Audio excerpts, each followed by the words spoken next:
على طبقات الكوكيز بتجهزوه بس ب5 دقائق قبل الافطار وبتضلوا بتستمتعوا فيه للسحور. اول شيء بدنا كوكيز وبدنا زبديه ومنعبيها حليب وبدنا جاط الباركس.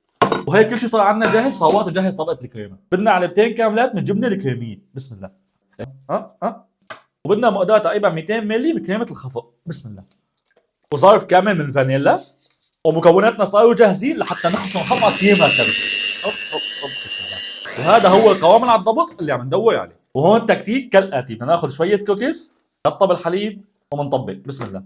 خلصنا اول طبقه من الكوكيز. هلا فورا طبقه من الكريمه. بسم الله. وكمان كوكيز. ما ضل بدنا غير اخر طبقه من الكريمه. وهيك بعد ما الطبقات كلها صارت عندي جاهزه، اخر طبقه عباره عن شوكولا مدوبه مع حليب. الله، مندلله ومنكتر. الله الله الله الله الله الله. وعلى البراد اقل شيء نص ساعه زمن. بسم الله. والله هذا الحلق بيفوز رمضان.